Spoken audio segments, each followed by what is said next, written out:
dito sa Bearable Channel. O, ayan. Inaantok pa ako, ha? Anong oras na ba? Malapit naman matapos ang August. Nasa last few days na lang pala tayo ng Agosto, no? Today is holiday. Holiday ngayon, ano? Anong tawag dito? Pag-usapan natin yung mga naganap na hindi naman parinigan, pero parang gano'n na ang nangyari. Dahil although wala namang mga direktang pag-amin na sila nagpapatutsadahan, pero yung mga fans nila at saka yung mga sumusubaybay sa kanila, especially yung mga mahilig sa fashion, ay nag-conclude nga na itong naging recent SOCMED, engan do or ekan ni na Heart Evangelista at Pia Wurzbach, ay alam mo na yun, yung parang alam mong mataas na level ng pagpaparunggitan, patamaan, paandaran, etc. Kasi nagsimula ang lahat nang mapansin ni isang director, si Daryl Yap, na dun sa post ni Heart, nakasama niya yung kanyang aso. Nakalimutan ko anong pangalan ng aso, basta anong klaseng breed din. Basta syempre mamahaling aso, Heart Evangelista yan. Ano? Nasuot-suot ng aso yung Bulgari necklace na apparently ay same brand na ini-endorse naman nung dating Miss Universe na si Pia Wurzbach. O diba, Pia Wurzbach. Na syempre pa, ang daling mag-conclude ng mga netizens na sinasabi nila na parang, alam mo yon, parang nananadya or nagpapakita na, ito, ganito ka mamahal ang ini-endorse mo pero pinapasuot ko lang sa aso ko. Charot! Parang may ganong parang may ganong subtext or ibig tukuyin si Heart nang di umano ay sinuutan nga niya ng mamahaling alahas na worth millions ang kanyang alagang aso. Na syempre kinareact naman ng mga humahanga kay Pia Wurzbach na grabe naman si Heart, nagpapatama, nagpapatutsyada, ganyan-ganyan. Sa kabilang dako, ito naman mga fans ni Heart at yung mga talagang sumusubaybay sa kanyang career, especially sa kanyang mga fashion at chuchucho. Kasi aminin natin na hindi naman na talaga aktibo si Heart sa paggawa ng mga projects sa television or kahit sa movies. For the longest time, parang tipo mga 2 years, 3 years ago pa siya huling nagkaroon ng teleserye. And after that, mas nakikilala na siya at mas nakikita ng mga tao yung exposure niya sa mga pag-attend ng mga international fashion events. Particular nga sa parte ng Europe at iba pang dako ng Asia. So ito, nagkaroon ng parang Cold War or silent war. Ayokong gamitin yung war Pero sige na nga, battle, parang din ang ibig sabihin nun, battle, war or what.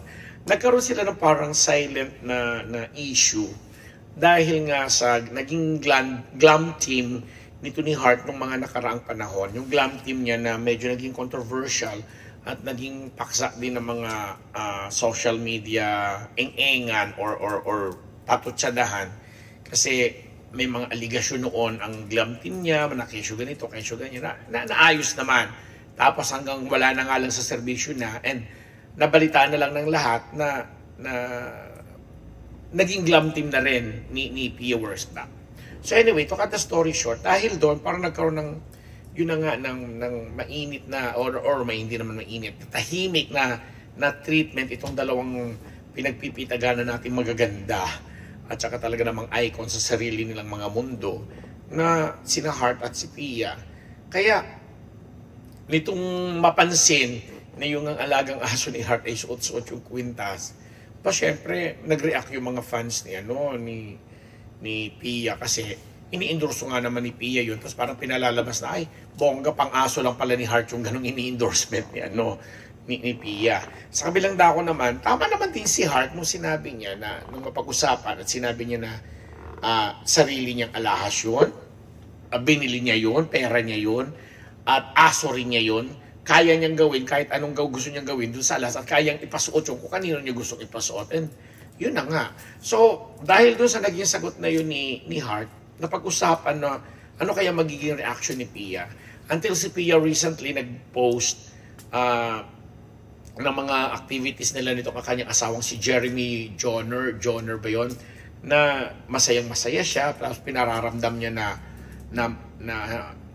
binibigyan siya ng kalayaan nitong asawa niya para lumipad daw higher or what. Tapos sinabi pa nga yun, yung linyang forgive me cheesy or forgive me cheese or something, yung masyadong cheesy yung post na yun, sabi niya na ganun daw talaga silang mag-asawa. At least daw siya ay binibigyan ng kalayaan na lumipad kahit saan niya gusto at alam yon, gawin yung kayang gawin para sa kanyang career, something like that. Na syempre, tinake na naman ng mga ibang tagahanga ni Heart, palibasa na doon yung salitang cheesy or cheese. Parang pinatutungkol lang ba nito si Cheese Escudero na alam naman natin lahat na pag may mga activity si Heart, nagsisilbing parang alalay or yung for a Senate President nga naman daw, sinasabi nila na bakit pumapayag itong, alam mo yung maging photographer, videographer, or taga-bitbit ng mga gamit ni Heart Evangelista pag may mga international exposure siya. Pero si Heart naman, alam naman natin lahat na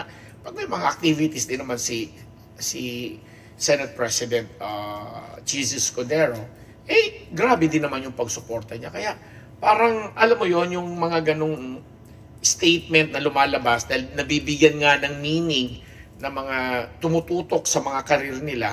Kami naman hindi naman kami nakatutok masyado, pero nakikita namin sa mga feed namin ng gano'n. Kaya natatawa na lang ako kasi parang ang akin parang let's just be happy kung ano yung ginagawa nila kasi both of them naman are happily married.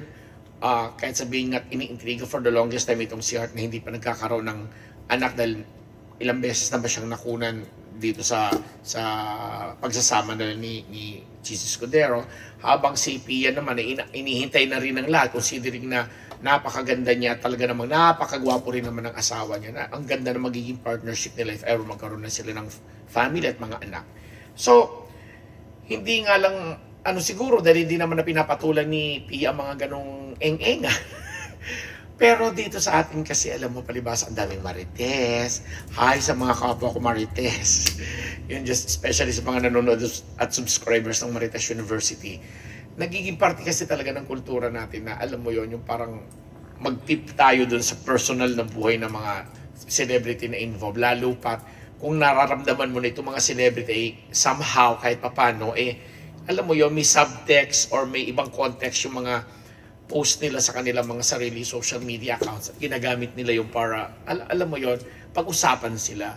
So, ako, I'm sure, in the near future, especially pag may mga malalaking international events, na may mga malalaking international and prominent na mga stars or celebrities, mauulit at mauulit ang mga ganyan. Kasi naman, si Pia naman has a right. Kasi dati naman siyang Miss Universe at kinukonsider nga siya na isa sa pinakamagagandang naging Miss Universe. And si Heart din naman, ganun din naman, na bit pa nga niya ang pangalan ng Pilipinas pagdating naman dito sa sektor na pinasok niya, which is yung international fashion na talaga namang nagiging trendsetter siya. Tapos, tinitinan siya ng lahat as a fashion lady icon, etc. etc. So, ang ganda lang sana kung dalawang Pilipina na nagiging dalawa sa mga prominent ladies natin na nakikilala internationally ay may mga ganyang usapan kasi nga naman masyado nang boring. Basta ako nang tingin ko lang, basta lang wag naman siguro gawing personal yung mga parungitan, though hindi nga minsan naiiwasan kasi nga minsan yung mga paggagamit ng mga salita or yung mga exchange of ganung pleasantries na uuwi sa hindi maganda. Basta kami dito sa Unbearable Channel nakatutok lang at naniniwala na malay natin very soon magkaroon sila ng collaboration, why not? Magandang project, and very soon din ay magkasama sila sa project na talaga namang magbibigay ng inspiration at saka alam mo yun, ng hope sa ating mga kababayan, especially yung talagang mga nasa yung mga tagahanga at supporters nila na talaga namang naniniwala sa kanilang mga advocacies. O di ba advocacies na rin pananiniwalaan? Ang Unbearable Channel po, parating nyo pong panoorin. At hello sa ating mga subscribers po dyan, sa ating mga loyal fans and supporters. Maraming salamat po. Lagi ang pagpapasalamat ng inyong lingkod, Ambet Napus, dito lamang sa Unbearable Channel.